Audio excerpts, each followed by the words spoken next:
Bonjour à tous, aujourd'hui, vidéo très rapide sur les suites généralité. On est sur la lecture graphique à destination des premières technologiques ou ceux qui débutent vraiment les suites. On a représenté ainsi compte les premiers termes d'une suite U et on va juste lire les valeurs de U0, U1 et U4. Alors, qu'est-ce que c'est que la représentation d'une suite? Je rappelle qu'au début, une suite, c'est une liste ordonnée et numérotée de nombres. Donc ici, ça numérote à partir de 0, puisqu'on nous donne U0. Donc on a U0 qui est le premier terme, U1 qui est le deuxième, puis U2 qui est le troisième, U3 le quatrième, U4, U5, et ainsi de suite. Ça, c'est la première notation avec des parenthèses. On note ensuite plutôt sous une notation indicielle U0, U1, U2, U3, U4, U5. Ici, on est vraiment au début du chapitre, donc on va rester sur l'écriture avec les parenthèses, une écriture un petit peu fonctionnelle. Ce qu'il faut bien comprendre, pour représenter une suite, eh bien, on a un terme, donc c'est ici UN, et on a un indice, ce qu'on appelle aussi son rang. Eh bien, pour représenter graphiquement le terme UN, on va placer un point. Un point, ça a deux coordonnées, une abscisse, une ordonnée. En abscisse, on va placer le rang, l'indice, et en ordonnée, la valeur du terme.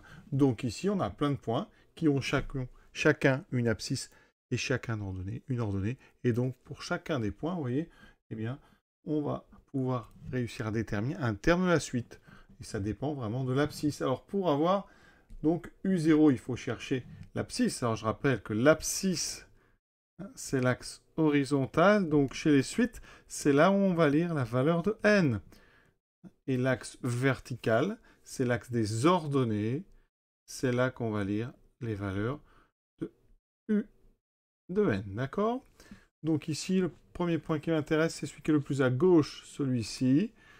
Il a pour abscisse 0, vous voyez?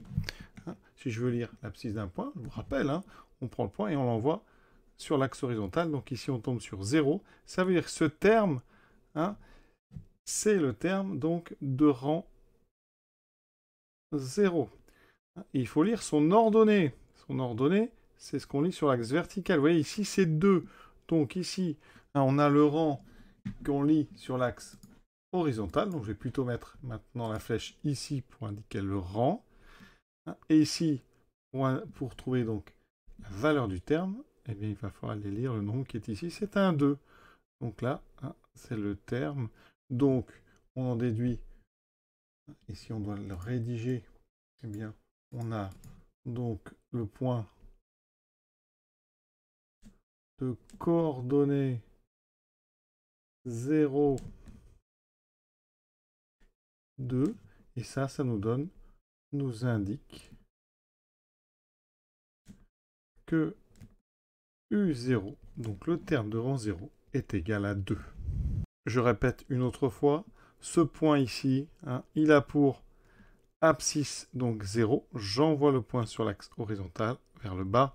Ici, je lis ensuite la valeur sur l'axe vertical, on est déjà là, donc c'est 2. La première coordonnée vous donne donc le rang, et la deuxième, c'est donc la valeur. Donc c'est ici U0 qui vaut 2. Vous voyez que c'est très simple. Alors si je veux donc U1, puisqu'on me demande U1, je vais donc d'abord chercher le 1 sur l'axe des abscisses, donc ça va me donner le rang. Ensuite, je cherche le point qui correspond, ici en allant vers le haut. Donc c'est ce point-là qui va me permettre de trouver la valeur de U1. Et pour trouver cette valeur, j'envoie sur l'axe vertical ce point. Je tombe ici sur 6. Conclusion, cette suite envoie 1 sur 6. Ça veut dire que ici, le point de coordonnée 1, 6 nous indique que U1 est égal à 6. Je note. Et maintenant, on va s'attaquer à U4. On cherche en fait le 4 sur l'axe des abscisses, qui nous donne les valeurs de n. Ensuite, on cherche le point qui correspond, vous voyez, il est ici.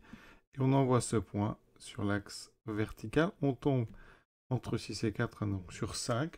Conclusion, ici, donc, on va dire qu'on a le point de coordonnée 4, 5, qui nous indique que U4 est égal à 5. Et comme on a pour s'entraîner, on va faire rapidement tous les points que je vous ai ici donnés. Donc ici, on nous dit que U0 est égal à 2. Ce point-là nous dit U1, qui est égal à 6. Ici, on a un 2. Donc U2, vous voyez ici, il va falloir que j'aille chercher 8. Donc U2 égale à 8. À côté, j'ai donc U3, qui va être égal à 7. Là, on retrouve le U4 qu'on a trouvé tout à l'heure, qui est égal à 5. Pardon. Ensuite, on passe à U5, qui va être ici un peu plus bas. Donc U5 est égal à 4. U6 va être égal à 5. Et on a deux termes qui valent 5. C'est pas grave, ça arrive très souvent. U7 va valoir ici 7.